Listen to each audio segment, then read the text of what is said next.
They said the master's daughter wasn't right in the head, not because she couldn't speak, but because she listened too closely. Mississippi, 1846. The house went quiet the week the mistress died. Not the kind of quiet that brings peace, the kind that presses against your ears, like something waiting to be heard. No prayers, no crying. Just the slow drag of curtains, and the sound of footsteps that stopped too soon. They buried her on the hill behind the house. Magnolia trees leaning low, like they already knew the ground would not stay still. The slaves weren't allowed near the grave. They stood at the edge of the field, watching from far away, as the little girl held her father's coat, and stared into the hole where her mother disappeared. She didn't cry. Not once. That was the first thing people noticed. The second was what came after. 3 days passed, and the master never called for her. He locked himself away, drank nothing, ate nothing, spoke to no one. And the child wandered the house alone. At night, the servants said they heard her. Soft footsteps in empty halls, a voice humming where no one stood. A child speaking to someone who wasn't there. She keeps looking in the mirrors, the housekeeper whispered, like she expecting something to answer back. Sometimes she laughed. Sometimes she screamed when touched. And sometimes she just stood still, like she was listening. Then one morning, he came down from the house. The master, with the child beside him, barefoot, silent, holding a doll with one arm missing. The women in the quarters stopped what they were doing. No one spoke, because they all understood one thing. Men like him don't come down there without a reason. He didn't look at them, didn't greet them, didn't explain. He just stood there, his hand on the girl's shoulder, and said, "She stays here." That was all. No instructions, no kindness, no warning. Then he turned and walked back to the house, leaving her behind, his own daughter, in a place built from the suffering he caused. For a long time, no one moved. The girl stood in the dirt, eyes wide, as if she had been dropped into a world she didn't understand. Or worse, a world she already did. That night, no one slept. The child sat by the fire, knees pulled in, watching the flames like they were telling her something. Old Mabel was the first to move. She knelt beside her, offered a small cup of milk. "Here now, baby, drink." The girl didn't look at her, didn't blink. The fire, and whispered, "Papa says fire eats people when they lie." Mabel froze. The other women looked at each other in the dark. No one corrected her. No one knew how. After a moment, the child took the cup, drank slowly, never taking her eyes off the flames. Later that night, when they thought she was asleep, the women began to whisper, "Why he bring her here? She got a bed up in that house. She don't belong here." Mabel shook her head. "She don't belong nowhere," she said. From the corner, the girl stirred. Her doll slipped from her hands, face down in the dirt. And then, she began to hum. Slow, uneven. A tune that didn't quite remember itself. The room went still. Even the crickets outside seemed to stop. When the song ended, she looked at them, smiled faintly, and said, "Mama used to sing that when Papa got mad." No one spoke, because in that moment, they understood something they couldn't name yet. The child wasn't broken. She was remembering, and whatever she remembered had already begun to change her. By the second week, the child had learned the rhythm of the quarters. She followed the women everywhere, quiet, barefoot, watching, always watching. She sat beside the washing tubs, hands in the soap water, tracing circles that vanished as soon as they formed. Sometimes she hummed. And sometimes, without meaning to, the others hummed with her. It was easy, for a moment, to forget who she was. Just a child.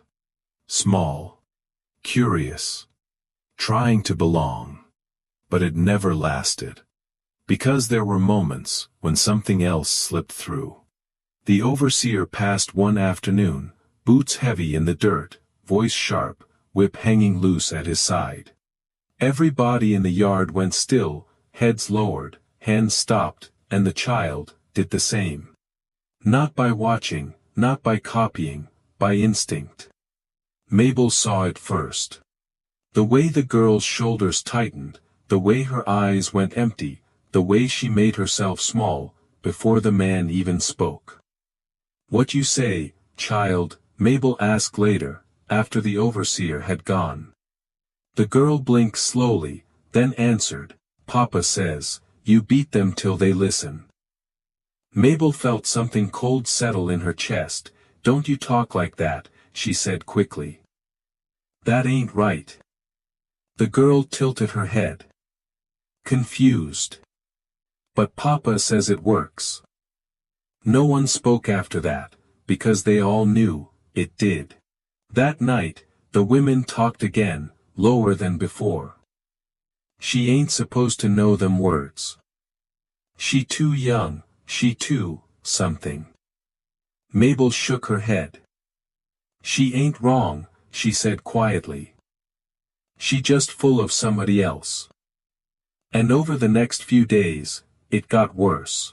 Small things at first, the way she pointed instead of asking, the way she snapped her fingers at the younger children. "Move quick. Don't talk back," her voice, too calm, too certain. The same way his sounded. At first, they corrected her gently, "No, baby, we don't talk like that.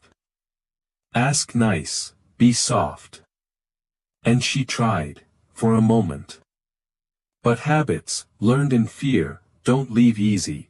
One evening, as the sun dropped low over the field, it finally broke. A small boy spilled a bucket of water, just a child, clumsy, afraid. Before anyone could move, her hand came down across his face. The sound cut through the air. Sharp, wrong. The boy cried. The women froze. And the girl stood there. Still, watching him. "Don't spill it again," she said. Calm, steady. "Papa says, bad ones get fixed that way."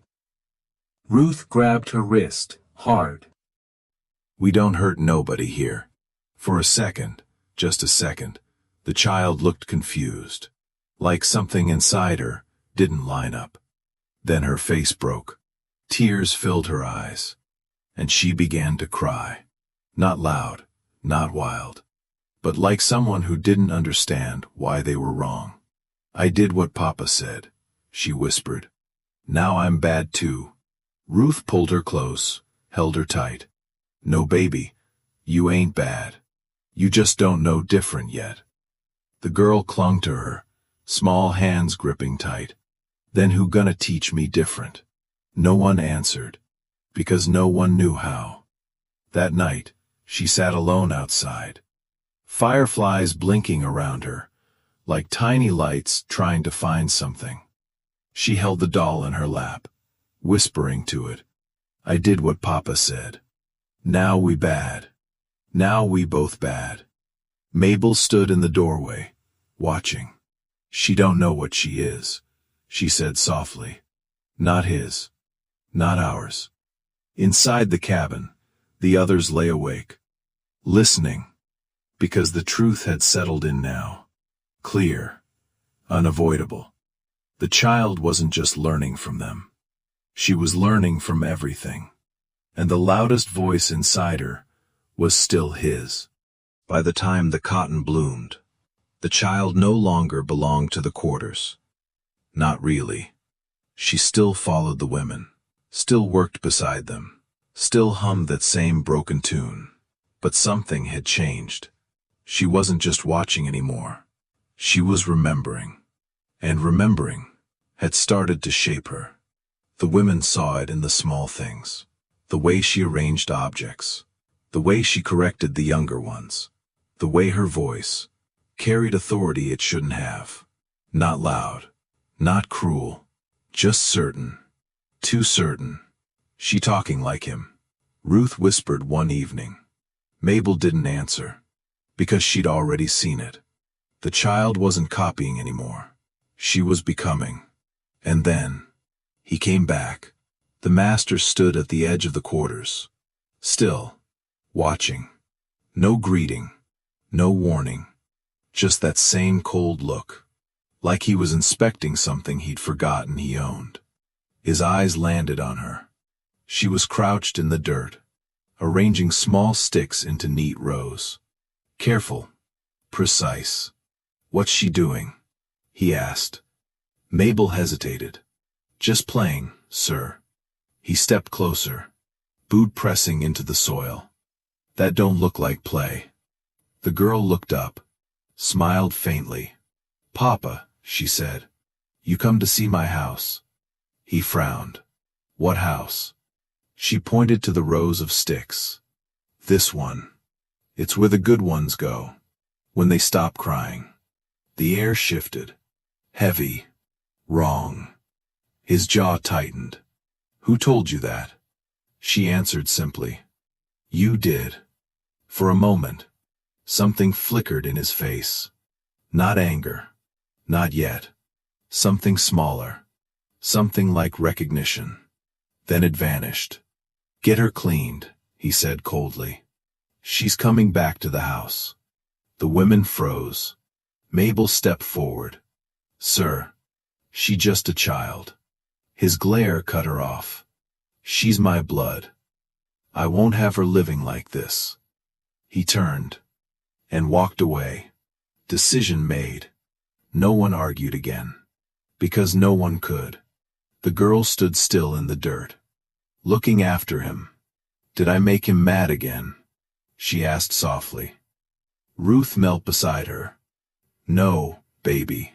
You didn't do nothing wrong. The girl shook her head. Yes, I did. Papa says bad ones make him tired. Her voice trembled.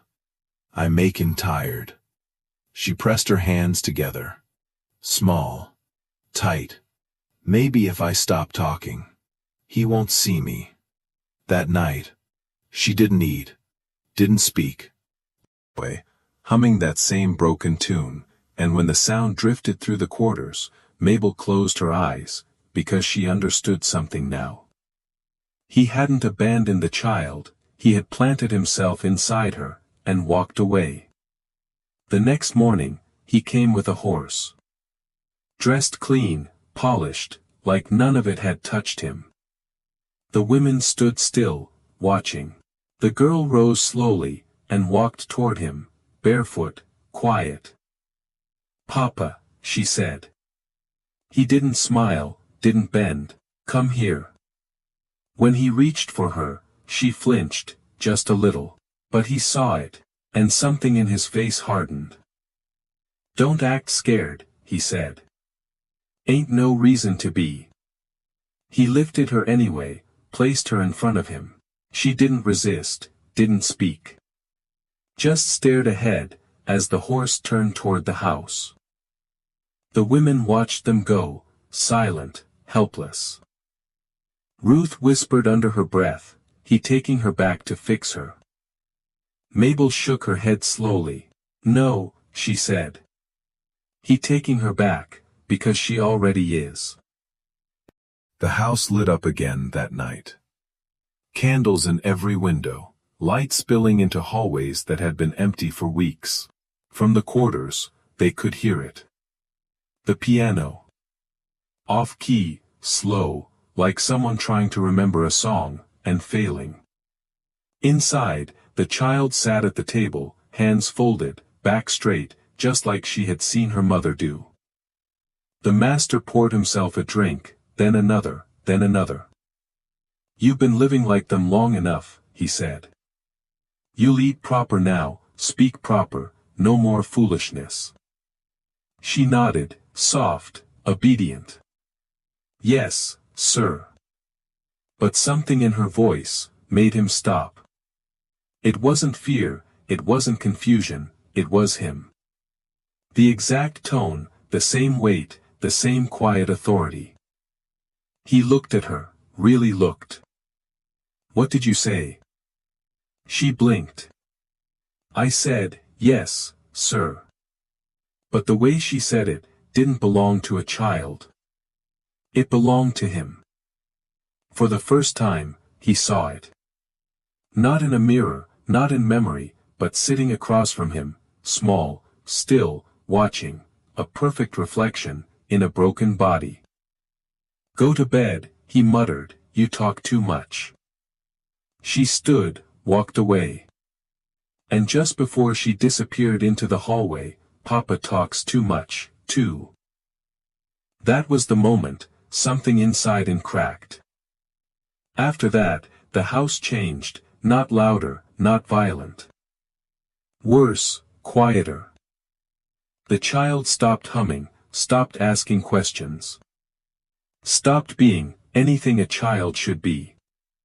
She moved through the rooms, like dust. Present, but never fully there. And always, watching. At night, he began to wake. Not from noise, from silence. A silence that felt crowded. He would open his eyes, and see her, standing in the doorway, still, head slightly tilted. "What are you doing there?" he snapped. Her voice came soft, calm. "I'm waiting." "For what?" "For you to stop shouting in your sleep." After that, he stopped sleeping. Days blurred together. He tried to keep her busy, gave her chores, orders, structure, but she didn't follow him anymore. She matched him. Every movement, every gesture. If he drank, she lifted an empty cup. If he slammed the door, she flinched, then repeated the motion later, like she was studying him. Or worse, perfecting him. One afternoon, he found her in the parlor, standing in front of the mirror. Still, silent. "Look at yourself," he said sharply. "You ain't one of them. You're mine. You remember that." She stared at the reflection, long, unblinking, then whispered, "She looks like you, when you get mad." His hand lifted. Instinct. Habit. But something stopped him. Because for the first time, he understood. He wasn't correcting her. He was confirming it. And she was watching. To learn. He turned away. Voice shaking. "Get out of my sight." She didn't argue. Didn't cry. Just walked to the door. Pressed her small hand against the mirror. Leaving a faint print in the dust. The same shape as his. That night, the piano started again. One key. Then another. Uneven. Wrong. The servants stopped going upstairs. They said the house smelled different now. Like whiskey. Like candle wax. And something sweet. Turning rotten. From the quarters. They could hear it. Glass breaking. A man shouting. Then silence. And beneath it, the softest sound. A child humming. But it wasn't the same tune anymore. It followed his voice. Matched his rhythm. Like the house itself. Had learned to echo him. And somewhere inside that house, the child was no longer trying to escape him. She was becoming the only version of him that could never leave. After that, the house stopped pretending to be alive. No more orders. No more visitors. No more lights after dusk. Only silence. The kind that settles into walls and doesn't leave. The servants avoided the hill, said the air felt wrong there. Too thick, too still. Like something inside the house was listening. And at the center of it was the child. No longer crying, no longer copying, just quiet. She followed him still. Room to room, step for step. But she didn't need to mimic anymore. Because he had started mimicking her. His voice softened, his movements slowed. Like he was afraid of becoming what he saw. One evening, he sat in his wife's old room. The mirror still hanging where it always had. Warped, dust-covered, waiting. He held a glass in his hand, didn't drink it. Behind him, the child stood, barefoot, silent. He looked at her through the mirror, not directly, he couldn't. "Why you looking at me like that?" he asked. Voice low, tired. She didn't answer. Just watched. "You ain't tired of me yet," he said.